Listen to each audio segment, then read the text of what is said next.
నమస్తే మీ అందరికీ. ఈరోజు ఫిజికల్ సైన్స్ స్కూల్ అసిస్టెంట్ సంబంధించినటువంటి కంటెంట్ పార్ట్లో కెమిస్ట్రీ విభాగానికి చెందినటువంటి బయోమాలిక్యూల్స్లో జీవ అణువులకు సంబంధించినటువంటి విభాగంలో కార్బోహైడ్రేట్స్ అనే ఒక టాపిక్ ఉన్నది. ఆ కార్బోహైడ్రేట్స్ అనే టాపిక్ గురించి మనము చూడబోతున్నాము. దాని లోపల ఉండబడినటువంటి ప్రధానమైనటువంటి అంశాలేంటి, తర్వాత కార్బోహైడ్రేట్స్ అంటే ఏంటి, కార్బోహైడ్రేట్స్ని ఏ విధంగా వర్గీకరణ చేశారు, మోనోసాకరైడ్లు, ఆలిగోసాకరైడ్లు, పాలీసాకరైడ్లు, గ్లూకోజ్, ఫ్రక్టోజ్, సెల్యులోజ్, స్టార్చ్ తదితర ముఖ్యమైనటువంటి కార్బోహైడ్రేట్స్ గురించి మనం చదవబోతున్నాము. గతంలో అడిగినటువంటి ప్రశ్నలు కనుక చూసినట్లయితే ఈ కార్బోహైడ్రేట్స్ అనే యూనిట్ నుంచి చాలా సింపుల్గా ఇక్కడ అడగటం జరిగినది. అయితే మీరు గమనించండి, మొట్టమొదటిగా కార్బోహైడ్రేట్స్ను నిర్వచించేటప్పుడు ప్రధానంగా 3 మూలకాలు ఉన్నాయని అన్నారండి. అందులో కార్బన్, హైడ్రోజన్, ఆక్సిజన్, ఈ 3 మూలకాలతో నిర్మితమై ఉండబడినటువంటి సమ్మేళనాలను కార్బోహైడ్రేట్లు అనుకున్నారు. కానీ వాస్తవానికి కార్బాక్సిలిక్ ఆమ్లాలను కనుక తీసుకుని చూసినట్లయితే కార్బాక్సిలిక్ ఆమ్లం యొక్క ఫార్ములా RCOH. అంటే కార్బాక్సిలిక్ ఆమ్లంలలో కూడా కార్బన్, హైడ్రోజన్, ఆక్సిజన్లతో నిర్మితమై ఉంటున్నవి. అటువంటప్పుడు ఇక్కడ కన్ఫ్యూజన్ ఏర్పడే అవకాశం ఉన్నది. కాబట్టి ఈ కార్బోహైడ్రేట్లలో కార్బన్, హైడ్రోజన్, ఆక్సిజన్లతో నిర్మితమై ఉన్నవి అనేది కాకుండా ఇంకా కాస్త మోడర్న్ డెఫినేషన్ ఇవ్వడానికి ప్రయత్నం చేశారు. కార్బోహైడ్రేట్స్ అనే పదం ఎలా వచ్చిందంటే, కార్బో అంటే కార్బన్ అని, హైడ్రేట్ అంటే నీటి అణువులని అర్థం. హైడ్రేట్స్ అంటే వాటర్ మాలిక్యూల్స్, అంటే the combination of the carbon atoms and water molecules. Carbon పరమాణువులు నీటి అణువుల చేత నిర్మితమైనటువంటి సమ్మేళనాలను కార్బోహైడ్రేట్లు అంటారు. దాన్ని CxH2O టేకెన్ Y అనే సాధారణ ఫార్ములాగా చెప్పొచ్చండి. సింపుల్గా మీరు చిన్న ఉదాహరణ తీసుకొని చూడండి. గ్లూకోజ్ అనే దాన్ని కనుక తీసుకొని చూసినట్లయితే గ్లూకోజ్ అనేది మన శరీరం లోపల శక్తికి ఇవ్వడానికి ఉపయోగపడే ఒక పదార్థం అనే విషయం మీకు తెలుసు. గ్లూకోజ్ యొక్క అణు ఫార్ములా C6H12O6. గ్లూకోజ్ యొక్క అణు ఫార్ములా C6H12O6. ఈ గ్లూకోజ్ విచ్ఛిన్నం చెందినప్పుడు మనకు శక్తినిస్తుందని, ఆ శక్తి మనం నడవటానికి, మాట్లాడడానికి, వినటానికి, మన దైనందిన జీవితంలో అనేక రకమైనటువంటి పనులను చేసుకోవడానికి ఆ శక్తి ఉపయోగపడుతున్నటువంటి విషయం మీ అందరికీ తెలిసినటువంటిదే. అయితే ఈ గ్లూకోజ్ యొక్క ఫార్ములా C6H12O6 దీన్ని ఎలా రాయొచ్చో చూడండి. ఇప్పుడున్న డెఫినేషన్ ప్రకారము, ప్రస్తుతం మధ్యస్థలో ఉండబడిన డెఫినేషన్ ప్రకారము C6H2O టేకెన్ 6.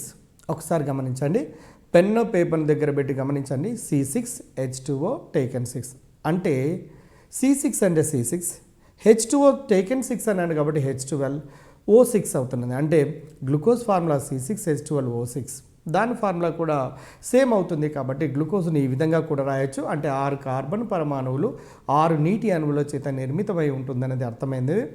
కానీ ప్రస్తుతం ఉన్నటువంటి ఆధునికమైనటువంటి డెఫినేషన్ మాత్రము కార్బోహైడ్రేట్లకు ఏ విధంగా నిర్వచించారు అంటే, ఇంకొక ఆధునికమైనటువంటి నిర్వచనం ఏంటంటే, పాలీహైడ్రాక్సీ గ్లూకోజ్ యొక్క స్ట్రక్చర్ను మీరు గమనించి చూడండి. ఇంటర్మీడియట్ లోపల ఉండబడినటువంటి ఈ glucose స్ట్రక్చర్ను CHO, CHOH, CHOH, CHOH, CHOH, CHOH, లాస్ట్కు చివరి లోపల మీకు CH2OH కనపడుతుంది. 6 కార్బన్లు సరళమాలిక నిర్మాణం లోపల ఉంటూ అనేక OH గ్రూపులను కలిగి ఉంటుందండి. అంటే సాధారణంగా ఏ కార్బోహైడ్రేట్ యొక్క నిర్మాణాన్ని పరిశీలించి చూసినా కూడా వాటిలో అనేక OH గ్రూపులను కలిగి ఉంటున్నది. కాబట్టి పాలీహైడ్రాక్సీ మరియు వాటితో పాటుగా కార్బోహైడ్రేట్ల యొక్క ఫంక్షనల్ గ్రూపును, ప్రమేయ సమూహాన్ని కనుక అబ్జర్వ్ చేసి చూసినట్లయితే ఆల్డిహైడులు లేదా కీటోన్లతో నిర్మితమై ఉంటున్నాయి. కాబట్టి పాలీహైడ్రాక్సీ కార్బనైల్ సమ్మేళనములను, పాలీహైడ్రాక్సీ కార్బనైల్ సమ్మేళనములను ఏమంటున్నామంటే కార్బోహైడ్రేట్లని ఆధునికంగా నిర్వచించడం జరిగినది. మొదటగా C+H+O అంటే మూలకాలు C+H+O, ఈ 3 మూలకాలను కలిగి ఉన్నటువంటివి అని అనుకున్నారు. కానీ అది సరి అయింది కాదు అని తెలిసింది. రెండవసారి కార్బోహైడ్రేట్లకు C+H2 అంటే కార్బన్ ప్లస్ నీటి అణువుల చేత నిర్మితమైనవి అని తెలియచేసినప్పటికీ కూడా దీని లోపల కూడా లోపభూయిష్టంగా ఉండటం వల్ల ఆధునికమైనటువంటి నిర్వచనాన్ని అంటే పాలీహైడ్రాక్సీ కార్బనైల్ సమ్మేళనాలను కార్బోహైడ్రేట్లుగా నిర్వచించడం జరిగింది. మీరు అబ్జర్వ్ చేయండి, జీవరాశులన్నీ జీవకణాలతో నిర్మితమై ఉన్నాయి. మన శరీర భాగాన్ని తీసుకొని చూడండి, ఇది బహుకణమైనటువంటి నిర్మితమైనటువంటిది, అనేక కణాలతోనే నిర్మితమై ఉన్నటువంటివి. జీవకణాలు, జీవ అణువులు అనేవి జీవకణాలతోనే ఏర్పడుతున్నవి. జీవకణాలు అనేవి కలిసినట్లయితే కణజాలాలు ఏర్పడతాయి. కణజాలాలు కలవటం వల్ల శరీరంలోని అంగాలు ఏర్పడతాయి. ఈ అంగాలన్నీ కలవటం వల్ల జీవులుగా ఏర్పడతాయి అన్నటువంటి విషయము మీకు అర్థమవుతున్నది. అంటే జీవ అణువులలో మీరు గమనించి చూడండి, జీవ అణువులలో ముఖ్యంగా జీవ కణాలు, తర్వాత కణజాలాలు, అంగాలు, జీవులు అనే పదము తెలిసిన తర్వాత కార్బోహైడ్రేట్స్, నెక్స్ట్ పాయింట్ని గమనించండి. కార్బోహైడ్రేట్స్, ప్రోటీన్లు, న్యూక్లిక్ ఆమ్లాలు, లిపిడ్స్, విటమిన్లు, హార్మోన్లు అన్నీ కూడా జీవ అణువుల కిందికి తీసుకుంటారండి. ఈ క్రింది వాళ్ళలో జీవ అణువు ఏది అంటే కార్బోహైడ్రేట్స్, ప్రోటీన్స్, న్యూక్లిక్ ఆమ్లాలు, లిపిడ్స్. పైవన్యూ అంటే మనం పైవన్యూ అని సమాధానం ఇవ్వాల్సినటువంటి అవసరం ఉంది. అదేవిధంగా డియర్ ఫ్రెండ్స్ గమనించండి, విటమిన్లు, హార్మోన్స్ కూడా దీని కిందికే మనకు వచ్చేస్తున్నవి. మనం వివిధ రకాల విటమిన్లు, ఆ విటమిన్లు నీటిలో కరిగేవి, క్రొవ్వులలో కరిగే విటమిన్ల గురించి మనము గత క్లాస్ లోపల మనం చూడటం జరిగింది. అందులో భాగంగా మనము ఇప్పుడు కార్బోహైడ్రేట్స్ గురించి మనం చదువుతున్నాము. ఇక్కడ నెక్స్ట్ చూడండి, గిబ్స్ స్వేచ్ఛాశక్తి యొక్క మార్పు అంటే డెల్టా జీ అనేది గ్రేటర్ దాన్ 0 కనుక అయితే దాన్ని ఎండర్గోనిక్ లేదా శక్తి పెరుగుదల చర్య అంటారండి. ఒకవేళ 0 కంటే గిబ్స్ స్వేచ్ఛాశక్తి విలువ ఎక్కువగా ఉన్నట్లయితే దాన్ని ఎండర్గోనిక్ చర్యలు లేదా శక్తి పెరుగుదల చర్యలు అంటారు అనే విషయము మనకు అర్థమవుతుంది. అదేవిధంగా దాన్ని ఆధారంగా చేసుకొని గిబ్స్ శక్తి యొక్క మార్పు అనేది డెల్టా జీ అనేది లెస్ దాన్ 0గా కనుక ఉన్నట్లయితే దానిని మనము శక్తిని తగ్గే విధంగా జరిగే చర్యగా మనం పేర్కొనవచ్చు. దానికి రివర్స్ లోపల మనం గుర్తుంచుకున్నట్లయితే ఇది సులభంగా గుర్తుంటుంది. తర్వాత నెక్స్ట్ ఇంకొక విషయాన్ని గమనించండి డియర్ ఫ్రెండ్స్, గ్లూకోజ్ లాంటి కార్బోహైడ్రేట్స్ జీవ ఉత్ప్రేరకాలైనటువంటి ఎంజైముల ద్వారా ఆక్సీకరణ చర్యను జరిపి శక్తిని విడుదల చేస్తాయి. గమనించండి, గ్లూకోజ్ లాంటి కార్బోహైడ్రేట్స్ జీవ ఉత్ప్రేరకాలైనటువంటి అంటే ఉత్ప్రేరకంగా పనిచేస్తున్నటువంటి ఎంజైమ్ల ద్వారా ఆక్సీకరణ చర్య జరిపిన తర్వాత కొంత శక్తిని విడుదల చేస్తున్నవి. తర్వాత మీ అందరికీ తెలిసినటువంటి విషయము అది కిరణజన్య సంయోగక్రియ. కిరణజన్య సంయోగక్రియ అంటే ఏంటి? కిరణజన్య సంయోగక్రియ దీన్నే ఫోటోసింథసిస్ అంటాము. ఇక్కడ కిరణజన్య సమయక్రియ ఈ విశ్వములో, ఈ మొక్కలలో కనుక జరగకపోతే ఈ విశ్వము లోపల ఈ జగత్తు, ఈ ప్రాణికోటి అనేది ఉండకపోవచ్చు అని మనం అనుకోవచ్చు. కారణం ఏంటంటే చూడండి, మొక్కలు అనేవి కిరణజన్య సమయక్రియను జరుపుకొని తాము ఆహార పదార్థాలను తయారు చేసుకోవటమే కాకుండా అవి పరోక్షంగా మనకు కూడా జంతుజాలానికి కూడా ఇవి ఆహార పదార్థాలను ఇవ్వటం లోపల ప్రముఖమైనటువంటి పాత్రను వహిస్తున్నవి. అయితే ఇక్కడ ఇంకొక అంశం ఏంటంటే చూడండి, మీరు గమనించండి, ఏ క్రియలోనైతే వృక్షాలలోని ఆకుపచ్చని భాగాలు సూర్యరశ్మిని ఉపయోగించి పత్రహరితం యొక్క సమక్షము లోపల CO2 మరియు H2O యొక్క సహాయంతో గ్లూకోజ్ మరియు ఆక్సిజన్గా మార్చే చర్యనే కిరణజన్య సమయక్రియ అంటారు. ఒకసారి ఇలా ఊహించండి, మొక్క ఇక్కడ ఉన్నట్టుగా. మొక్క అనేది చూడండి భూమి నుండి నీటిను, వాతావరణంలో నుండి CO2ను గ్రహించుకొని హరితము సమక్షం లోపల గ్లూకోజ్ లాంటి పిండి పదార్థాలను, కార్బోహైడ్రేట్లను తయారు చేసే ప్రక్రియనే కిరణజన్య సమయోక్రియ అంటారు, లేదా దీన్ని ఫోటోసింథసిస్ అంటారు. దీని ఫలితంగా ఆహార పదార్థాలను తనంతట తానే తయారు చేసుకుంటుంది కాబట్టి మొక్కలను స్వయం పోషకాల కిందకి తీసుకుంటాం. అదే జంతువులైతే ఇతర వాటి మీద ఆధారపడిపోతాయి కాబట్టి వీటిని పరపోషకాలుగా తీసుకుంటాము. అయితే ఇక్కడ గమనించాల్సింది ఏంటంటే కిరణజన్య సంయోగ క్రియ లోపల ఏర్పడుతున్నటువంటి పదార్థము పేరు గ్లూకోజ్ C6H12O6. కిరణజన్య సంయోగ చర్య లోపల లేదా క్రియ లోపల వెలువడుతున్న వాయువు పేరు ఆక్సిజన్. కిరణజన్య సంయోగ క్రియకు ఉపయోగపడుతున్నటువంటి పదార్థాల పేరు కార్బన్ డయాక్సైడ్ మరియు నీటి అణువులు. గతం లోపల అడిగినటువంటి ప్రశ్నలు ఈ విధంగా ఉన్నాయండి. దేని సమక్షము లోపల ఈ కిరణజన్య సమయోక్రియ అనేది జరుగుతుంది అంటే కాంతి మరియు పత్రహరితము సమక్షము లోపల. చూడండి, కాంతి మరియు పత్రహరితము సమక్షం లోపల కిరణజన్య సమయోక్రియను జరుపుకొని ఇవి మామూలుగా గ్లూకోజ్ లాంటి పదార్థాలను ఏర్పాటు చేస్తాయి. 6 moles of H2O plus 6 moles of H2O plus 6 moles of CO2, ఈ రెండు చూడండి, 6 moles of CO2 6 moles of H2O రెండు కనుక కలిసి దేని సమక్షంలో పత్రహరితము సమక్షం లోపల కనుక కలిసినట్లయితే గ్లూకోజ్ గమనించండి C6H12O6 దాంతోపాటుగా 6 మోల్ ఆక్సిజన్ వాయువు వెలువడుతుంది అన్నటువంటి విషయము మనకు స్పష్టంగా అర్థమవుతుంది. ఒకవేళ చూడండి గ్లూకోజ్ కనుక ఆక్సీకరణము చెందినట్లయితే అంటే గ్లూకోజ్ అనే పదార్థానికి ఆక్సిజన్ కనుక కలిపినట్లయితే ఆక్సిజన్ కలపడాన్ని ఆక్సీకరణ చర్య అంటాము. ఈ విధంగా ఆక్సిజన్ కలపడం ఆక్సీకరణ చర్య అన్నట్లయితే గ్లూకోజ్ ఆక్సీకరణం చెందినప్పుడు కార్బన్ డయాక్సైడ్ మరియు నీటి అణువులుగా మారుతూ చూడండి కార్బన్ డయాక్సైడ్ మరియు నీటి అణువులుగా మారుతూ కొంత శక్తిని వెలువరుస్తుందండి. ఆ వెలువరుస్తున్నటువంటి శక్తిని మనము మన దైనందినటువంటి జీవితం లోపల ఆ శక్తిని వివిధ రకాల క్రియలను చేసుకోవడానికి ఉపయోగించుకుంటుంటాము. అయితే చూడండి మనం ఇప్పుడే చదువుకున్నాము కార్బోహైడ్రేట్ల యొక్క సాధారణ ఫార్ములాని కనుక చూసినట్లయితే CxH2O టేకెన్ వైగా రాయొచ్చండి. CxH2O టేకెన్ వైను దీన్ని బట్టి మీకు దీంట్లో ఏ ఏ మూలకాలు ఉంటున్నవి అని అర్థమవుతుంది అంటే కార్బన్, హైడ్రోజన్, ఆక్సిజన్ అనే మూలకాలతో ఈ కార్బోహైడ్రేట్లు నిర్మితమై ఉంటున్నట్లుగా అర్థమవుతున్నది. ఇప్పుడే మనం చదువుకున్నాము కార్బోహైడ్రేట్స్ అనగా కార్బన్ ప్లస్ హైడ్రేట్ల చేత నిర్మితమై ఉన్నది అన్నటువంటి విషయం మనకు తెలిసిందే. తర్వాత ఆధునికంగా గనక గమనించినట్లయితే పాలీహైడ్రాక్సీ ఆల్డిహైడులు లేదా కీటోన్లను మనము కార్బోహైడ్రేట్స్గా భావించవచ్చు. మీరు గ్లూకోజ్ నిర్మాణాన్ని, మ్యానోస్ నిర్మాణాన్ని, ఫ్రక్టోస్ నిర్మాణాన్ని మీరు ఇంటర్మీడియట్ లోపల ఇవ్వబడినటువంటి వాటి ఓపెన్ చైన్ స్ట్రక్చర్స్ని కనుక చూసినట్లయితే వాటి యొక్క సరళమాలిక నిర్మాణాన్ని కనుక చూసినట్లయితే మనం స్వతహాగా వెంటనే వాటి యొక్క డెఫినేషన్, ఎందుకంటే అనేక హైడ్రాక్సీ గ్రూపులను కలిగి ఉంటాయి, ఆల్డిహైడ్ ఫంక్షనల్ గ్రూప్ లేదా కీటో ఫంక్షనల్ గ్రూప్ను కలిగి ఉంటుందండి. గ్లూకోజ్ లోపల ఉండబడే ప్రధానమైనటువంటి ఫంక్షనల్ గ్రూప్ ఏంటంటే ఇక్కడ ఆల్డిహైడ్ అనే ఫంక్షనల్ గ్రూప్ ఉంటుంది. కాబట్టి అది ఆల్డో ఎగ్జోస్ అంటారండి. ఆ విషయం మీకు తెలిసినటువంటిదే. అయితే ఇక్కడ మీరు ఇంకొక విషయాన్ని గమనించండి, వీటిలో ఎక్కువ భాగము తీయదనాన్ని కలిగి ఉంటాయి కాబట్టి వీటిని శాకరైడ్స్ అంటారండి. కార్బోహైడ్రేట్లలో చాలా వరకు మెజారిటీ ఆఫ్ ద కార్బోహైడ్రేట్స్ అనేవి న్యాచురల్ ప్రొడక్ట్స్ అంటే సహజ సిద్ధంగా ఏర్పడుతున్నటువంటి పదార్థాలు అన్నటువంటి విషయం మీ అందరికీ తెలిసిందే.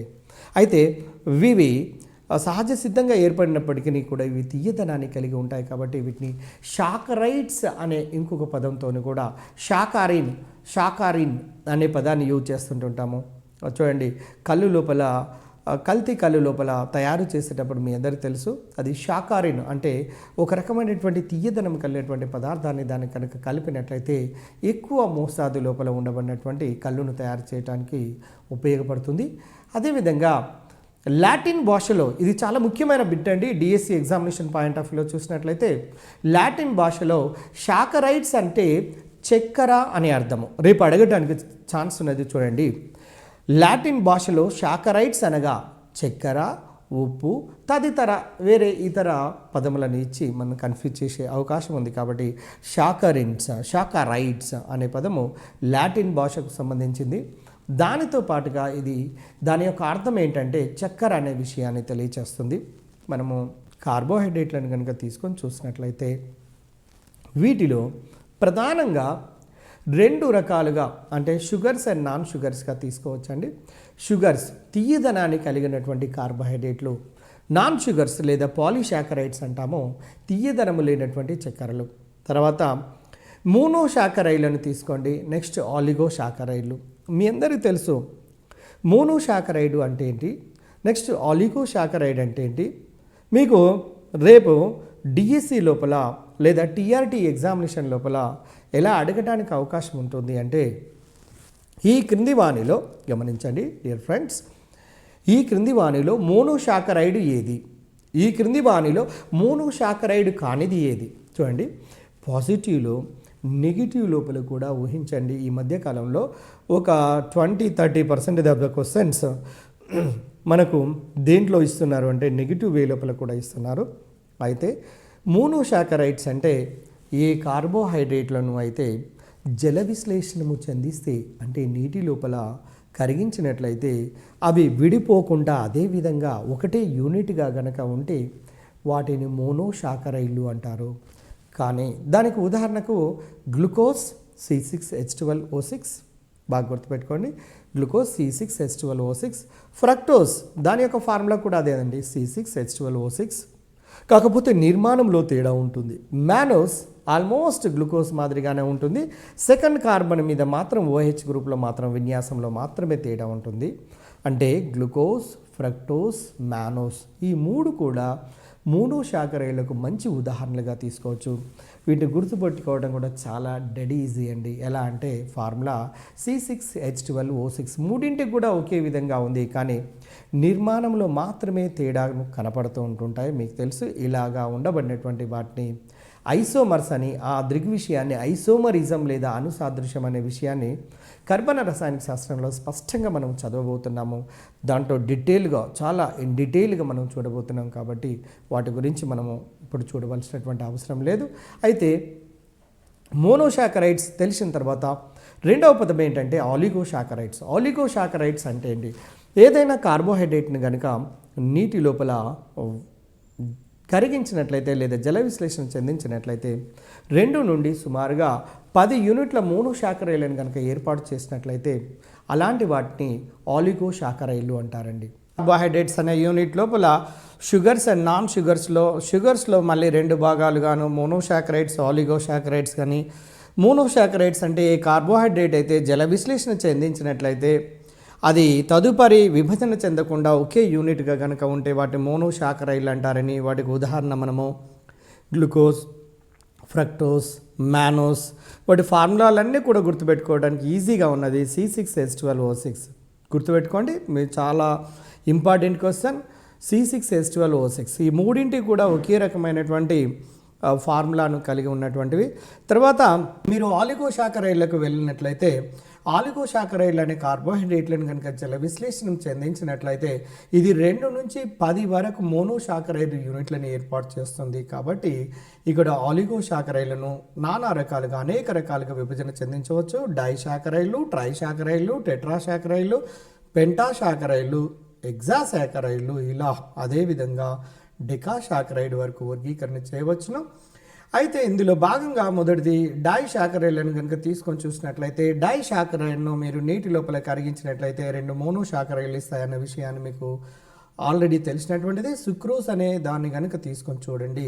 సుక్రోజ్ను కనుక జల విశ్లేషణ చెందించినట్లయితే ఒక గ్లూకోజ్ మరియు ఫ్రక్టోజ్ అనే 2 యూనిట్లను ఏర్పాటు చేస్తున్నాయి, 2 మోనోమర్ యూనిట్లను ఇస్తుంది. కాబట్టి దీన్ని డైసాకరైడ్ అని. అదేవిధంగా ట్రైసాకరైడ్ను కనుక జల విశ్లేషణ చెందిస్తే 3 మోనోసాకరైడ్లు, టెట్రాసాకరైడ్ను జల విశ్లేషణ చెందిస్తే 4 మోనోసాకరైడ్లు, ఒకవేళ పెంటాసాకరైడ్ను కనుక జల విశ్లేషణ చెందిస్తే 5 మోనోసాకరైడ్లను ఇస్తున్నది. ఈ విధంగా 10 వరకు ఇచ్చినట్లయితే వాటిని ఆలిగోసాకరైడ్లు అంటాము. వాటికి ఉదాహరణకు మనము జనరల్గా డైసాకరైడ్లలో మాల్టోస్ కానివ్వండి, లేదా సుక్రోజ్ కానివ్వండి, లాక్టోస్ లాంటి వాటిని మనము డైసాకరైడ్లకు మంచి ఉదాహరణలుగా తీసుకోవచ్చు. సాధారణంగా ఇలా అడుగుతున్నాడండి, ఈ క్రింది వాళ్ళు డైసాకరైడ్ ఏది, ఈ క్రింది వాళ్ళు డైసాకరైడ్ కానటువంటిది ఏది? అలా ఇచ్చినప్పుడు సుక్రోజ్ గుర్తుంచుకోండి, దీన్నే పంచదార అంటాము, దీన్నే సుక్రోజ్, దీన్నే కేన్ షుగర్ అని కూడా అంటారండి. కేన్ షుగర్ అన్నా, పంచదార అన్నా, సుక్రోజ్ అన్న, దీని ఫార్ములా C12H12O11. ఇది నీటితో కలిసినప్పుడు 2 మోనోమర్ యూనిట్లను ఇస్తుంది అనే విషయం మనకు తెలిసింది. తర్వాత మీరు గమనించండి, నెక్స్ట్ డియర్ ఫ్రెండ్స్, మీరు చూస్తూనే ఉన్నారు కార్బోహైడ్రేట్ల యొక్క వర్గీకరణ గురించి. షుగర్స్ అండ్ నాన్ షుగర్స్, తర్వాత షుగర్స్లలో మళ్ళీ మోనోసాకరైడ్లు అని, ఆలిగోసాకరైడ్లు. ఆలిగోసాకరైడ్లో di, tri, tetra, penta, hexa, hepta, octa, nona, deca అంతవరకు కూడా వీటిని ఆలిగోసాకరైడ్ల కింద తీసుకోవడం జరిగింది. అయితే మీరు స్క్రీన్ పైన మీరు అబ్జర్వ్ చేయండి, వీటిని మీరు పెన్ను పేపర్ని దగ్గర పెట్టుకొని మీరు గుర్తుంచుకోవడానికి కోసం ఏ విధంగా ప్రయత్నం చేయండి. స్క్రీన్ మీద చూసి మోనోసాకరైడ్స్ అంటే డెఫినేషన్ మళ్ళొకసారి గమనించండి. ఇవి జల విశ్లేషణము చెంది ఇంకా విభజన చెందనటువంటి మోనోసాకరైడ్స్ను, విభజన చెందనటువంటి కార్బోహైడ్రేట్లను మోనోసాకరైడ్స్ అంటారు. ఇక్కడ గమనించండి ఈ పాయింట్ను. ఇవి జల విశ్లేషణము చెందకుండా ఉంటాయండి. అంటే విభజన చెందకుండా ఉంటే వాటిని మోనోసాకరైడ్లు, వాటికి ఉదాహరణ గ్లూకోజ్, ఫ్రక్టోస్, మానోస్. మనం ఇంతసేపు మనం చూసినటువంటి ఫార్ములాలు C6H12O6, సేమ్ C6H12O6 ఫ్రక్టోస్ మానోస్లో కూడా అదే విధమైనటువంటి ఫార్ములాలను కలిగి ఉంటున్నట్టుగా మనకు అర్థమవుతుంది. వీటిలో కార్బన్లు ప్రమేయ సమూహాలను బట్టి ఈ క్రింది విధంగా వర్గీకరించారండి. అయితే కార్బోహైడ్రేట్లలో మళ్ళీ అంటే మోనోసాకరైడ్లలో కార్బన్ల సంఖ్యను బట్టి ఎలా వర్గీకరించారో చూడండి. ఒకవేళ 3 కార్బన్లు కనుక కలిగి ఉంటే అలాంటి కార్బోహైడ్రేట్ను ట్రయోజ్ అని, దాంట్లో ఆల్డిహైడ్ ఫంక్షనల్ గ్రూప్ ఉంటే ఆల్డో ట్రయోజ్ అని, కీటో ఫంక్షనల్ గ్రూప్ ఉంటే కీటో ట్రయోజ్ అని, అలాగనే 4 కార్బన్లు కనుక కార్బోహైడ్రేట్లో ఉంటే టెట్రోజ్ అని, అలాగనే ఆల్డిహైడ్ ఫంక్షనల్ గ్రూప్ కనుక ఉంటే దాంట్లో aldo tetrose, keto functional group ఉంటే కీటో టెట్రోజ్ అని. అదేవిధంగా మీరు స్క్రీన్ పైన అబ్జర్వ్ చేయండి. 5 కార్బన్లు కనుక ఉన్నట్లయితే పెంటోస్ అంటాము. పెంటోస్ అనే కార్బోహైడ్రేట్ అది కీటోస్ కావచ్చు, ఎక్సోస్ కావచ్చు. ఒకవేళ కీటోస్ కానీ లేదా ఆల్డోస్ కానీ కావచ్చు. అయితే ఇక్కడ ఒకటి గమనించండి, 5 కార్బన్లు కలిగి ఉన్నటువంటి దాంట్లో ఆల్డిహైడ్ ఫంక్షనల్ గ్రూప్ ఉంటే ఆల్డో పెంటోస్ అని, ఒకవేళ 5 కార్బన్లు కలిగి ఉండి కీటో ఫంక్షనల్ గ్రూప్ కనుక కలిగి ఉన్నట్లయితే కీటో పెంటోస్ గాను. అదేవిధంగా చూడండి, ఎగ్జోజ్ లోపల 6 కార్బన్లు ఉంటాయి. ఈ 6 కార్బన్లు ఉన్నటువంటి దాని లోపల ఆల్డిహైడ్ ఫంక్షనల్ గ్రూప్ కనుక ఉన్నట్లయితే ఆల్డో ఎగ్జోస్ గాను, ఒకవేళ కీటో ఫంక్షనల్ గ్రూప్ కనుక ఉన్నట్లయితే కీటో ఎగ్జోస్. మీకు తెలుసు గ్లూకోజ్ యొక్క నిర్మాణాన్ని కనుక మీరు రాసి చూడండి. CHO, C single bond, OH, H, third carbon మీద OH లెఫ్ట్ సైడ్ ఉంటున్నాయి, మిగిలిన OHలన్నీ కూడా రైట్ సైడ్లో ఉంటున్నాయి. కింది భాగంలో CH2OH ఉంటుంది. మీకు తెలిసినటువంటిదే గ్లూకోజ్ యొక్క ఓపెన్ చైన్ స్ట్రక్చర్. అయితే ఇందులో 6 కార్బన్లు ఉంటుంది కాబట్టి దీన్ని ఆల్డోస్ అంటాము. దీంట్లో 6 కార్బన్లు ఉంటుంది కాబట్టి ఎగ్జోస్ అంటాము. ఆల్డిహైడ్ ఫంక్షనల్ గ్రూప్ ఉంటుంది కాబట్టి ఆల్డో ఎగ్జోస్గా మనం చెప్పవచ్చును. అదే ఫ్రక్టోస్లో కనుక తీసుకున్నట్లయితే ముఖ్యమైనటువంటి ప్రమేయ సమూహము కీటో ఫంక్షనల్ గ్రూప్ ఉంటుంది. 6 కార్బన్లను కలిగి ఉంటుంది కాబట్టి ఎగ్జోస్ అని, కీటో ఫంక్షనల్ గ్రూప్ ఉంటుంది కాబట్టి కీటో ఎగ్జోస్ అనొచ్చు. ఈ క్రింది వాళ్ళలో కీటో ఎగ్జోస్ ఏది? ఈ క్రింది వాళ్ళలో ఆల్డో ఎగ్జోస్ ఏది? ఆల్డో ఎగ్జోస్ అంటేనేమో గ్లూకోజ్, కీటో ఎగ్జోస్ అంటేనేమో మనం ఇక్కడ తీసుకోవాల్సినటువంటి ఎగ్జాంపుల్ ఫ్రక్టోస్ని తీసుకోవచ్చు. ఈ విధంగా మోనోసాకరైడ్ల యొక్క వర్గీకరణ జరగటం జరిగింది. తర్వాత వీటి గురించి తెలిసిన తర్వాత రెండవసారి గమనించండి, డైసాకరైడ్స్ ఏవైతే జల విశ్లేషణ చెంది 2 మోనోసాకరైడ్స్ మాత్రమే ఏర్పాటు చేసినట్లయితే వాటిని డైసాకరైడ్లు అంటారని. దానికి ఉదాహరణ చూడండి, సుక్రోస్, మాల్టోస్, లాక్టోస్. జనరల్గా మీరు కార్బోహైడ్రేట్లను కనుక తీసుకొని చూసినట్లయితే వాటి యొక్క సఫిక్స్ని కనుక గమనించి చూసినట్లయితే ఓస్ అనే సఫిక్స్తో ఎండ్ అవుతూ ఉంటుంది. సుక్రోస్, మాల్టోస్, లాక్టోస్, అమైలోస్ ఆ విధంగా ఉంటుంటాయండి. అయితే ఇక్కడ మనకు డైసాకరైడ్లకు ఉదాహరణకు మన టెక్స్ట్ బుక్లో ఇచ్చినటువంటి వాటి ప్రకారం చూసినట్లయితే సుక్రోస్, మాల్టోస్, లాక్టోస్ని తీసుకోవచ్చు. సుక్రోస్ను జల విశ్లేషణ చెందించినట్లయితే 2 మోనోసాకరైడ్స్ వస్తాయన్నటువంటి విషయాన్ని మనం చూసాము. అందులో గ్లూకోజ్ ఒకటి, రెండవది ఫ్రక్టోస్ అనేది రెండవది ఏర్పడుతుంది. మీరు స్క్రీన్ పైన గమనించండి, ఈ 3 రియాక్షన్స్ కూడా, ఈ 3 జల విశ్లేషణ చర్యలు కూడా చాలా చాలా చాలా ఇంపార్టెంట్ అండి. మీరు గుర్తుపెట్టుకోవడానికి ప్రయత్నం చేయండి. సుక్రోజ్ను జల విశ్లేషణ చెందిస్తే ఒక గ్లూకోజ్ మరియు ఒక ఫ్రక్టోస్. గ్లూకోజ్ లోపల పైరనోజ్ రింగ్ స్ట్రక్చర్ ఉంటుంది, గుర్తుపెట్టుకోండి. గ్లూకోజ్ లోపల పైరనోజ్ రింగ్ స్ట్రక్చర్ ఉంటుంది. అదే ఫ్రక్టోజ్ లోపలనైతే ఫ్యూరనోజ్ రింగ్ స్ట్రక్చర్ని కలిగి ఉంటుందండి. ఇక మాల్టోజ్ని కనుక తీసుకున్నట్లయితే జల విశ్లేషణ చెందిస్తే glucose plus glucose, C6H12O6 plus C6H12O6 అంటే గ్లూకోజ్. ఇక 2 మోల్ల గ్లూకోజ్ యూనిట్లను మాల్టోజ్ జల విశ్లేషణ చెందించినప్పుడు ఏర్పడుతున్నవని. అదేవిధంగా పాల లోపల ఉండబడే చక్కెర, లాక్టోస్, పాల చక్కెర అనేది ఏంటంటారంటే లాక్టోస్ అంటారండి. మీరు మామూలుగా అప్పుడే పిండినటువంటి పాలను కనుక తాగి చూసినట్లయితే దాని యొక్క తీయదనము చూసినట్లయితే కొంతవరకు మాత్రమే ఉంటుంటుంది. కాబట్టి దాన్ని ఇంకా తీయదనం పెంచుకోవడం కోసం సుక్రోజ్ 100 నెంబర్ ఉండబడినటువంటి సుక్రోజ్ని యాడ్ చేస్తారండి. అదే ఫ్రక్టోజ్ లాంటిది. ఫ్రక్టోజ్ అంటే తేనె లోపల ఉండబడే చక్కెర, మీ అందరికీ తెలుసు. 173 దాని నెంబర్, తీయదనం యొక్క నంబర్. సుక్రోజ్కి 100 తీసుకున్నట్లయితే అదే ఫ్రక్టోజ్కు 173 ఉంటుందండి. ఈ విధంగా పాల లోపల ఉండబడినటువంటి లాక్టోస్కు తీయదనం నంబర్ అనేది చాలా తక్కువగా ఉండటం వల్ల తీయదనంలో అప్పుడే పిండిన పాలను మనము డైరెక్ట్గా వితౌట్ షుగర్తో కనుక తాగినట్లయితే స్వల్పమైనటువంటి తీపిని మాత్రమే కలిగి ఉంటుంది. పాల చక్కెర ఏంటిది అంటే లాక్టోస్. గుర్తుపెట్టుకోండి, లాక్టోస్ అనేది ఒక డైసాకరైడ్ అన్నటువంటి విషయాన్ని మరచిపోవద్దు. ఈ లాక్టోస్ను కనుక జల విశ్లేషణ చెందిస్తే మీరు బోర్డు మీద లేదా స్క్రీన్ మీద మీరు గమనించవచ్చు, గ్లూకోజ్ మరియు గెలాక్టోస్ రెండింటి యొక్క ఫార్ములాలు కూడా C6H12O6, C6H12O6 రెండింటి యొక్క ఫార్ములాలు ఒకే విధంగా ఉన్నప్పటికీ కూడా వాటి యొక్క స్ట్రక్చర్ని కనుక రాసి చూసినట్లయితే మీకు స్పష్టంగా అర్థమవుతుంటుంది. వేరు వేరు భిన్నమైనటువంటి నిర్మాణంలో అంటే కాన్ఫిగరేషన్ లోపల arrangement of the OH and H గ్రూప్లలో డిఫరెంట్ కలిగి ఉంటుంటుంది. కాబట్టి మనము లాక్టోజ్ను జల విశ్లేషణ చెందినప్పుడు గ్లూకోజ్, గెలాక్టోజ్ అంటే ఏది జల విశ్లేషణ చెందినప్పుడు ఏ మోనోసాకరైడ్లను ఏర్పాటు చేస్తున్నాయన్న విషయాన్ని మనము గమనించవలసినటువంటి అవసరం ఉంది. అదేవిధంగా డియర్ ఫ్రెండ్స్, మీరు గమనించండి, అరుదుగా తక్కువ సంఖ్య లోపల తక్కువ మోతాదు లోపల కనబడుతున్నటువంటి ఒక కార్బోహైడ్రేట్ అది ట్రైసాకరైడ్. ఈ ట్రైసాకరైడ్ ఏదైతే జల విశ్లేషణ చెంది, ఇక్కడ జల విద్యుత్ కాదండి, జల విశ్లేషణము చెంది సుమారుగా మూడు మాత్రమే మోనోసాకరైడ్ను ఏర్పాటు చేసినట్లయితే వాటిని ట్రైసాకరైడ్స్ అంటారు. ట్రైసాకరైడ్కు ద బెస్ట్ ఎగ్జాంపుల్ రాఫినోస్. గుర్తుంచుకోండి, raffinose. It is also ending with the suffix of the ఓజ్. Raffinose చూడండి, గమనించండి. దీన్ని జల విశ్లేషణ చెందించడం వల్ల గ్లూకోజ్, ఫ్రక్టోజ్, గెలాక్టోజ్ చూడండి, గ్లూకోజ్, ఫ్రక్టోజ్, గెలాక్టోజ్ అనే 3 మోనోసాకరైడ్లను ఏర్పాటు చేస్తుంది. కాబట్టి ఈ ట్రైసాకరైడ్ అయినటువంటి రాఫినోస్ అనున్నది ఒక ఓలిగోసాకరైడ్కు బెస్ట్ ఉదాహరణగా మనము తీసుకోవచ్చును. తర్వాత మీరు నెక్స్ట్ పాయింట్ అని మీరు అబ్జర్వ్ చేయండి. ఇక్కడ మోనోసాకరైడ్ అంటే ఏందో తెలిసింది. వాటి వర్గీకరణ కార్బన్ల సంఖ్యను బట్టి 3 ఉంటే ట్రయోజ్ అని, 4 ఉంటే కార్బన్లు టెట్రోజ్ అని, 5 కార్బన్ ఉంటే పెంటోస్, అలాగే 6 ఉంటే ఎగ్జోస్, హెప్టోస్, ఆక్టోస్ అలా అనేక రకాలుగా వర్గీకరించినప్పటికీ కూడా వీటిలో ఎగ్జామినేషన్ పాయింట్ ఆఫ్ వ్యూలో చూసినట్లయితే మోనోసాకరైడ్లు, డైసాకరైడ్లు, ట్రైసాకరైడ్లకు సంబంధించినటువంటి రాఫినోస్ చాలా ముఖ్యమైనదండి. రాఫినోస్ జల విశ్లేషణ చెందినప్పుడు ఏ రకం మోనోసాకరైడ్లను ఏర్పాటు చేస్తుంది? సుక్రోస్ను జల విశ్లేషణ చెందినప్పుడు ఏ రకం మోనోసాకరైడ్లను ఏర్పాటు చేస్తుంది? గ్లూకోజ్ మరియు ఫ్రక్టోజ్ లాంటివి.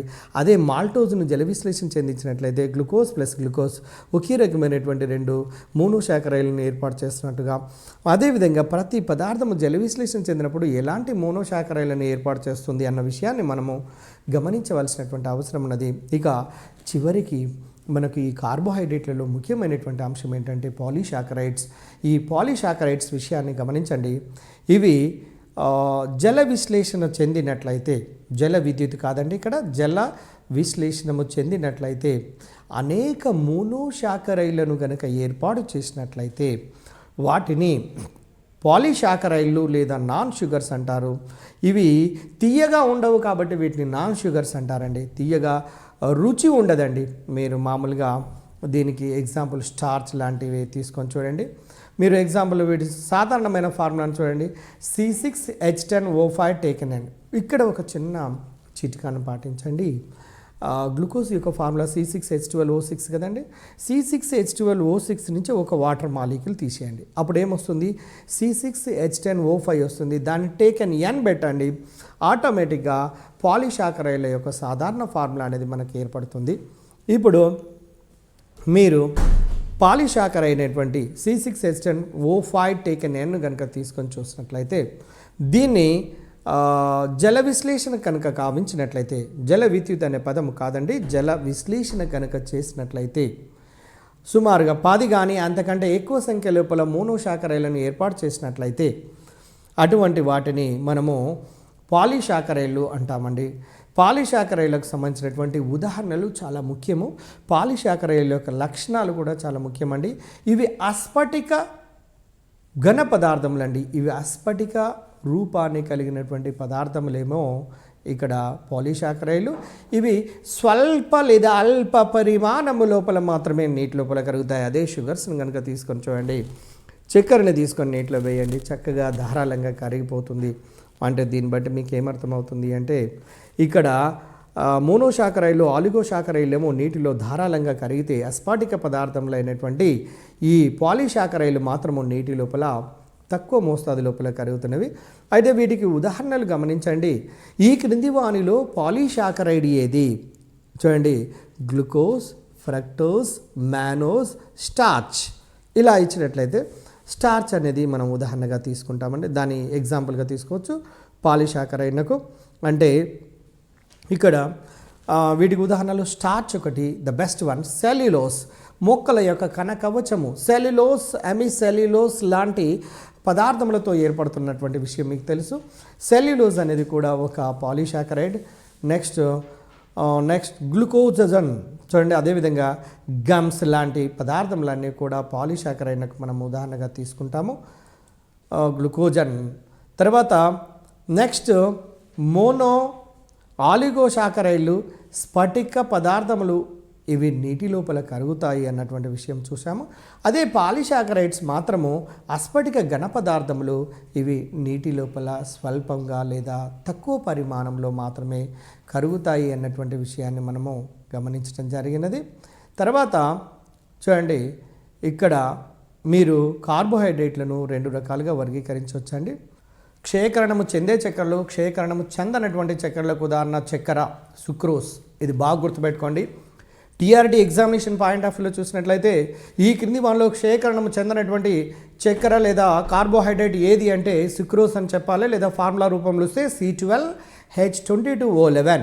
పెన్ను పేపర్ను దగ్గర పెట్టుకొని ఫార్ములాలను చాలా జాగ్రత్తగా గుర్తుపెట్టుకోవడానికి ప్రయత్నం చేయండి. ఎందుకంటే ఇక్కడ ఏమాత్రం ఓవర్ కాన్ఫిడెన్స్తో పోయినా కూడా డిఎస్సి లోపల లేదా టీఆర్టీ ఎగ్జామినేషన్ లోపల గత ప్రీవియస్ యొక్క రిజల్ట్స్ని గమనించినట్లయితే నాకు పూర్తిగా వచ్చు అన్నటువంటి సందర్భం ఉన్నటువంటి వ్యక్తులు చాలామంది 1, 2, 3 మార్కులతోని వెనుకబడి చివరికి జాబ్ రాకుండా పోయినటువంటి సందర్భాలు ఉన్నాయి. కాబట్టి ప్రతి క్లాస్ను, ఎక్స్పర్ట్స్ యొక్క క్లాస్ను స్పష్టంగా విన్న తర్వాత పూర్తి గ్రిప్ ఏర్పడిన తర్వాత నెక్స్ట్ ఓన్గా అనలైజ్ చేసుకుంటూ మళ్ళీ ఒకసారి టెక్స్ట్ బుక్ని కనుక చదువుకుంటూ పోయినట్లయితే డెఫినెట్గా we're going to succeed in that examination. కాబట్టి మీరు దాన్ని దృష్టిలోపల పెట్టుకోవాల్సినటువంటిగా కోరుకుంటున్నాను. అయితే ఇక్కడ క్షయకరణం చెందని చక్కెరలకు ఉదాహరణ సుక్రోజ్ తీసుకున్నాము. క్షయకరణం చెందే వాటికైతే ఆల్మోస్ట్ అన్ని రకాల మోనోచాకరణలను తీసుకోవచ్చు.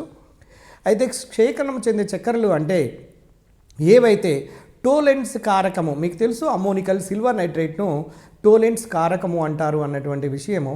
టోలెన్స్ కారకంతో లేదా ఫెయిలింగ్ కారకంతో క్షయకరణం చెందించుతాయో అటువంటి వాటిని ఏమంటారంటే క్షయకరణం చెందించే చక్కెరలు అంటారు. అదేవిధంగా మీరు రెండవది చూడండి, పై శాకరైడ్లలో 2 మోనోశాకరైడ్ యూనిట్స్ని కనుక తీసుకొని చూసినట్లయితే మీరు గమనించండి, పై శాకరైడ్లలో 2 మోనోశాకరైడ్ యూనిట్స్ని కనుక తీసుకొని చూసినట్లయితే గ్లైకోసైడిక్ బంధాల ద్వారా కలపబడి ఉంటాయండి.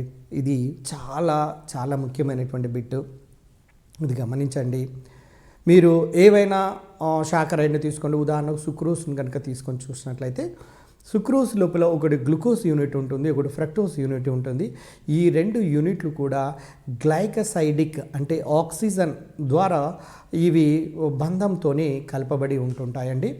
తర్వాత మీరు నెక్స్ట్ గమనించి చూడండి, ఒక మోనోశాకరైడ్లో గమనించండి, ఒక మోనోశాకరైడ్లో ఎమిఎసిటాల్ హైడ్రాక్సీ గ్రూపు, మరొక మోనోశాకరైడ్లో హైడ్రాక్సీ గ్రూప్తోని సంకరణము చెందినప్పుడు గ్లైకోసైడిక్ బంధము ఏర్పడుతుందండి. చూడండి డియర్ ఫ్రెండ్స్, మీరు గమనిస్తున్నారు అనుకుంటున్నాను, ఇక్కడ చక్కెర లేదా సుక్రోస్, దాన్ని పంచదార అంటారని, దీన్ని C12H22O11తో చూపిస్తారనేటువంటి విషయం మీకు తెలిసిందే.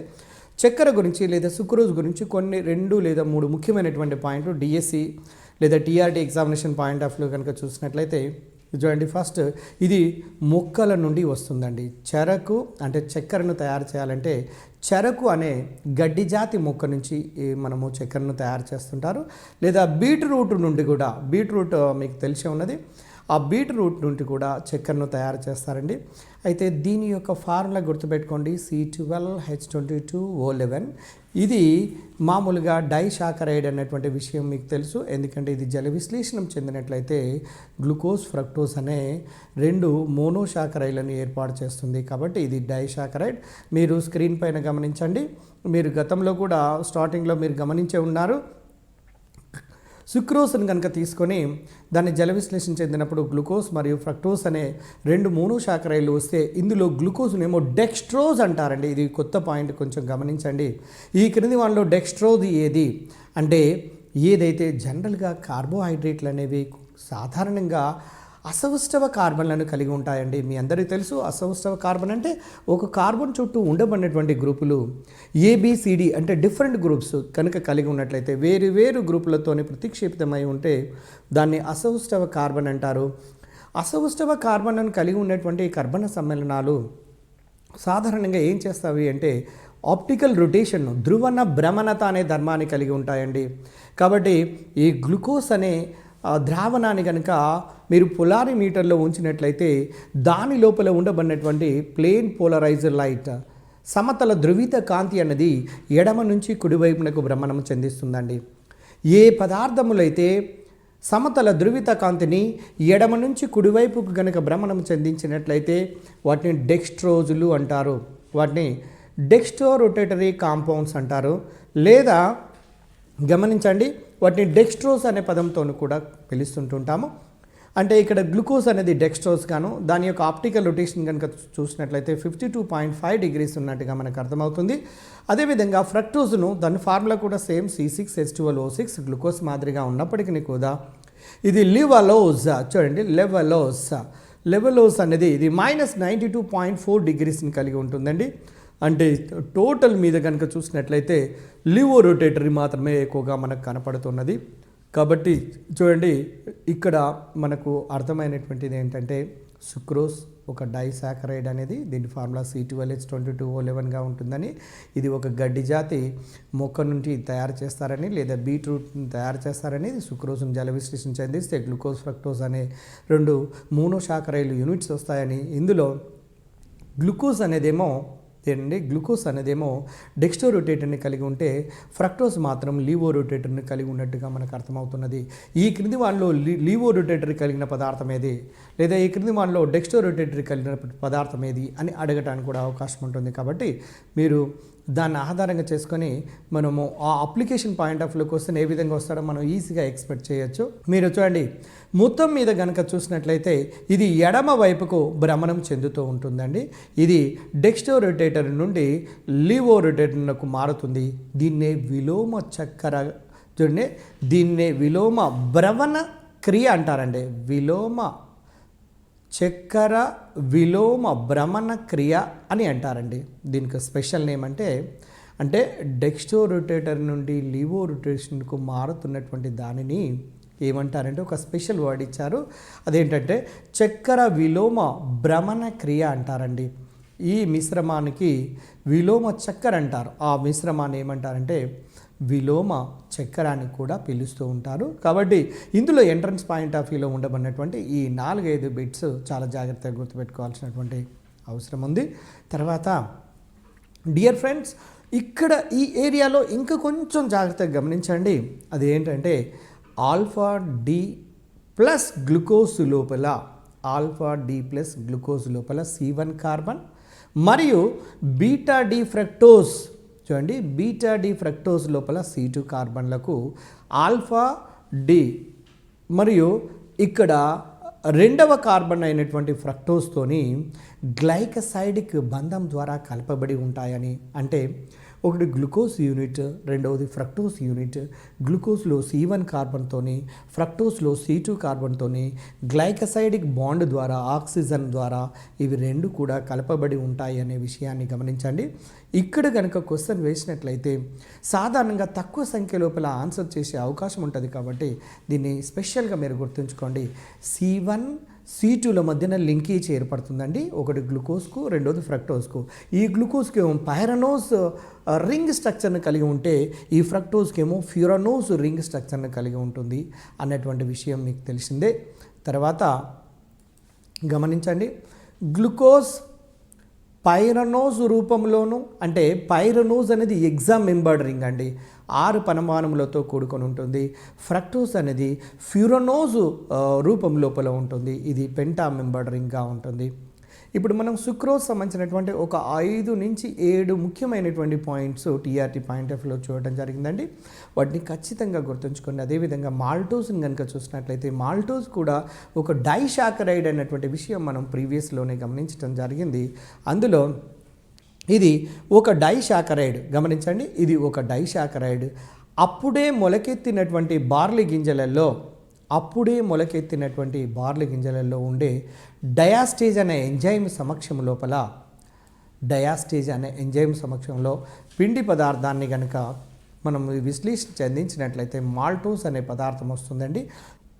మాల్టోస్ అనేది ఇది ఒక డైషాకరైడ్ అని చూడండి, గమనించండి, ఇది ఒక డైషాకరైడ్. ఇది అప్పుడే మొలకెత్తినటువంటి బార్లీ గింజలలో అంటే మాల్ట్లో ఉండే డయాస్టేజ్ అనే ఎంజైమ్ సమక్షం లోపల పిండి పదార్థాన్ని జల విశ్లేషణ కనుక కావించినట్లయితే మాల్టోస్ అనే పదార్థం ఏర్పడుతున్నది. మీరు పైన ఉండబడినటువంటి ఈక్వేషన్ కనుక చూసినట్లయితే మీకు స్పష్టంగా మనకు అర్థమవుతుంది. ఆ తర్వాత మాల్టోస్ ఒక క్షయకరణ చక్కెర అండి. చూడండి, రెడ్యూసింగ్ షుగర్ ఇది. మాల్టోస్ అనేది ఒక క్షయకరణ చక్కెర. దీన్ని జల విశ్లేషణ కనుక కావిస్తే దీన్ని జల విశ్లేషణ చెందించినట్లయితే 2 గ్లూకోజ్ యూనిట్లు ఏర్పడుతూ ఉంటుంటాయి. మాల్టోస్ని కనుక జల విశ్లేషణ కనుక కావించినట్లయితే 2 గ్లూకోజ్ యూనిట్లు ఏర్పడుతుంటాయి అన్న విషయం మనకు తెలిసిందే. తర్వాత చూడండి, మాల్టోస్ లోపల 2 గ్లూకోజ్ యూనిట్స్ మొదటి దాని యొక్క C1కు రెండవ గ్లూకోజ్లోని C4 మధ్యన గ్లైకసైడిక్ బంధాలతో కలపబడి ఉంటాయండి. మాల్టోజ్ లోపల చూడండి, మాల్టోజ్లో గ్లూకోజ్ యూనిట్స్ మొదటి దాని యొక్క C1కు రెండవ గ్లూకోజ్ లోపల ఉండబడే C4కు మధ్యన ఒక గ్లైకసైడిక్ బంధము అనేది ఏర్పడుతుంది. అంటే -O', ఆ బాండింగ్ ద్వారా ఈ 2 గ్లూకోజ్ యూనిట్స్ కలపబడి ఉంటాయి గ్లైకసైడిక్ బంధం ద్వారా అనే విషయము మనకు అర్థమవుతుంది.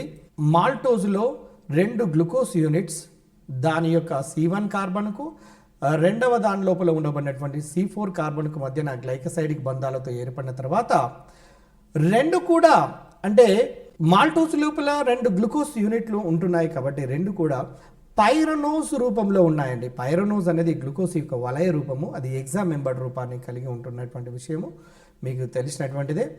తర్వాత లాక్టోస్.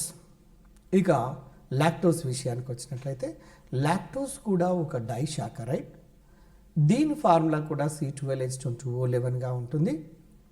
ఇది ఒక డైషాకరైడ్నకు మంచి ఉదాహరణగా తీసుకోవచ్చు. ఇది పాల లోపల ఉండబడుతున్నటువంటి ఒక చక్కెర. కావున పాల చక్కెరని దేని అంటారు అంటే లాక్టోస్ను పాల చక్కెర అంటారు. దీని యొక్క తీయదనపు నంబర్ 16 అంటే చాలా తక్కువగా ఉంటుంది. కాబట్టి దీని యొక్క టేస్ట్ స్వచ్ఛమైనటువంటి అప్పుడే పిండినటువంటి పాలను కనుక తాగినట్లయితే కొంతవరకు తీయదనాన్ని కలిగి ఉంటున్నటువంటి విషయము మీకు తెలిసిందే. కావున దీన్ని ఏమని పిలుస్తుంటామంటే పాల చక్కెర అంటారు అన్నటువంటి విషయం మీకు తెలిసిందే. తర్వాత ఇంకొక అంశాన్ని గమనించండి, మీరు దీన్ని కనుక జల విశ్లేషణ చెందించినట్టయితే గ్లూకోజ్ మరియు గెలక్టోస్, చూడండి, గెలక్టోస్ గ్లూకోజ్ అనే 2 మోనోసాకరైడ్స్ని ఏర్పాటు చేస్తున్నట్టుగా మనకు అర్థమవుతున్నది. ఈ విధంగా చూడండి, ఏ డైషాకరైడ్ను జల విశ్లేషణ చెందినప్పుడు ఏ మోనోసాకరైడ్లు ఏర్పడుతున్నాయి అనే విషయాన్ని స్పష్టంగా గుర్తుంచుకోవాల్సినటువంటి అవసరం ఉన్నది.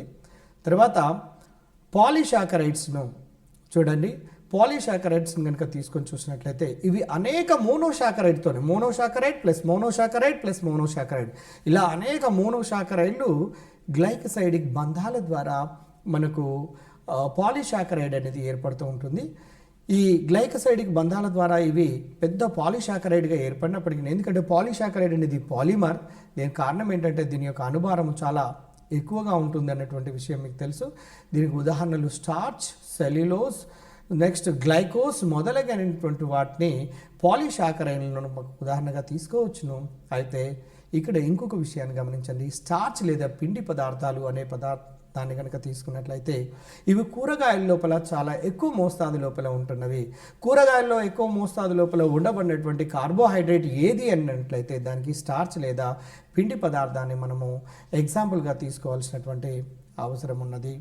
ఇది దీనికి సంబంధించినటువంటి ముఖ్యమైనటువంటి అంశాలు.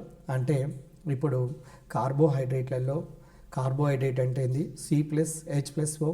కార్బోహైడ్రేట్ యొక్క రెండవ నిర్వచనం కార్బో ప్లస్ హైడ్రేట్, కార్బన్ మరియు నీటి అణువుల చేత ఏర్పడుతున్నటువంటిది అని, లేదా పాలిహైడ్రాక్సీ కార్బొనైల్ సమ్మేళనాలను ధ్రువణ భ్రమణత కలిగిన అనే పదాన్ని కూడా యాడ్ చేయొచ్చండి. దీనికి ధ్రువణ భ్రమణత కలిగినటువంటి పాలిహైడ్రాక్సీ కార్బొనైల్ సమ్మేళనాలు. కార్బొనైల్ సమ్మేళనాలు అంటే ఆల్డిహైడ్లు కావచ్చు, కీటోన్లు కావచ్చు. అలాంటి సమ్మేళనాలను ఆధునికంగా మనము కార్బోహైడ్రేట్లు అంటామని, కార్బోహైడ్రేట్లకు ఉదాహరణలు చాలా చూడడం జరిగినది. ఈ కార్బోహైడ్రేట్ల యొక్క వర్గీకరణ గురించి కూడా మనం స్పష్టంగా గమనించాము. మొదటగా వర్గీకరణ షుగర్స్, నాన్ షుగర్స్. అట్లా షుగర్స్లో మోనోశాకరైలు, ఆలిగోశాకరైలు అని. మోనోశాకరైలకు గ్లూకోజ్, మానోస్, ఫ్రక్టోస్ లాంటివి మనం ఎగ్జాంపుల్గా తీసుకున్నాము. అదే డైశాకరైళ్లకు అంటే వీటి ఉదాహరణలు, వాటి ఫార్ములాలు, వాటి గ్లైకసైడ్కి బంధం ద్వారా ఏ విధంగా డైశాకరైలు ఏ కార్బన్తోని ఒక మోనోశాకరైల్ ఇంకో మోనోశాకరైల్లోని ఏ కార్బన్తో లింకేజ్ని ఏర్పాటు చేసుకుంటున్నటువంటి అంశాల గురించి మనము బాగా చూడవలసినటువంటి అవసరం ఉన్నది. కాబట్టి మీరు ఈ విధంగా ఈ కార్బోహైడ్రేట్లు అనే యూనిట్ మీద పూర్తిగా గ్రిప్ ఏర్పడిన తర్వాత మళ్ళీ ఒక్కసారి మీరు స్పెషల్గా గమనించండి. గ్లూకోజ్ యొక్క ఓపెన్ చైన్ స్ట్రక్చర్ని కనుక గమనించి చూసినట్లయితే ఒక్కోసారి ఈ విధంగా కూడా క్వశ్చన్ అడుగుతున్నాడు. గ్లూకోజ్ లోపల ఉండబడినటువంటి number of OH groups present in the glucose, ఆ విధంగా అడుగుతున్నాడు. The functional group present in the glucose, aldehyde functional group అనేది తెలుస్తుంది. The main functional group present in the fructose అంటే కీటో ఫంక్షనల్ గ్రూప్. ఆ విధంగా మనము వివిధ రకాలైనటువంటి ప్రశ్నలను అంటే గ్లూకోజ్ పరంగా అడగడానికి అవకాశం ఉన్నది. కాబట్టి మీరు గుర్తుంచుకోండి. ఓపెన్ చైన్ స్ట్రక్చర్ యొక్క ఎవిడెన్సెస్ గురించి మీరు చూసినట్లయితే గ్లూకోజ్ను కనుక మీరు ఫస్ట్ ఎసిటైలేషన్ చేసినట్లయితే 5 మోల్ల ఎస్టిక్ అన్హైడ్రేట్తో చర్యలలో పాల్గొంటుంది. కాబట్టి దాంట్లో 5 OH గ్రూపులు ఉంటున్నావని. అదే గ్లూకోజ్ లోపల ఆల్డిహైడ్ ఫంక్షనల్ గ్రూప్ ఉంటుంది కాబట్టి హైడ్రాక్సిలమైన్తోని చర్య నుండి ఆక్సైమ్స్ను ఏర్పాటు చేస్తున్నది. కాబట్టి దీంట్లో ఆల్డిహైడ్ ఫంక్షనల్ గ్రూప్ ఉన్నదని. గ్లూకోజ్ను బ్రోమిన్ వాటర్తో ఆక్సీకరణం చెందించినట్లయితే గ్లూకోనిక్ యాసిడ్ అనే ఫార్ములా ఏర్పడుతుంది. అదే గ్లూకోజ్ను కనుక కాన్సన్ట్రేటెడ్ HNO3తో ఆక్సీకరణం చెందించినట్లయితే శాకారిక ఆమ్లం ఏర్పడుతున్నట్టుగాను. ఈ విధంగా ఇవన్నీ అనేక రకమైనటువంటి చర్యల ద్వారా, టోలెన్స్ కారకంతో చర్యల ద్వారా, ఫెయిలింగ్ కారకంతో చర్యల ద్వారా, ఎసిటైలేషన్ చర్యల ద్వారా, అనేక రకాల చర్యల ద్వారా గ్లూకోజ్ లోపల ఓపెన్ చైన్ స్ట్రక్చర్ లేదా వివృత మాలిక నిర్మాణాన్ని కలిగి ఉంటున్నట్టుగా తెలియచేయటం జరిగింది. అదేవిధంగా గ్లూకోజ్ ఆ తర్వాత ఈ గ్లూకోజ్ లోపల కొన్ని రకాల మిథైలేషన్ చర్యను, తర్వాత ఇంకా కొన్ని రకాల మ్యూటారొటేషన్ అనేటువంటి వింత అయినటువంటి ధర్మాన్ని చూపటం ద్వారా వీటన్నిటికి సంబంధించినటువంటి విషయాలను ఎవిడెన్సెస్ని బేస్ చేసుకొని మళ్ళీ దాని గురించి చదివిన తర్వాత అధ్యయనం చేసిన తర్వాత గ్లూకోజ్లో ఓపెన్ చైన్ స్ట్రక్చరే కాకుండా రింగ్ స్ట్రక్చర్ కూడా ఉంటున్నట్టుగా తెలియచేయటం జరిగినది. ఆ రింగ్ స్ట్రక్చర్కి సంబంధించినటువంటి ఎవిడెన్సెస్ కూడా మనము గతం లోపల చూడడం జరిగినది. కాబట్టి దీని లోపల మీకు డిఎస్సి లేదా టీఆర్డీ ఎగ్జామినేషన్ పాయింట్ ఆఫ్ వ్యూలో చూసినట్లయితే మోనోశాకరైలకు ఉదాహరణలు, ఆలిగోశాకరైలకు ఉదాహరణలు, అలాగనే డైశాకరైలకు, ట్రైశాకరైలకు అంటే ట్రైశాకరైన్కు ఒకటే ఎగ్జాంపుల్ మీకు రాఫినోజ్ అనేది వచ్చింది. కాబట్టి రాఫినోజ్ను జల విశ్లేషణ చెందినప్పుడు ఏ మోనోశాకరైలు వస్తాయి అనే విషయాల గురించి ఒక్కసారి మనం కనుక చూసుకున్నట్లయితే ఈ టీఆర్డీ ఎగ్జామినేషన్ను మనం సులువుగా క్రాక్ చేయడానికి అవకాశం ఉంటుందండి. So best of luck. Thank you. అది అయిపోయి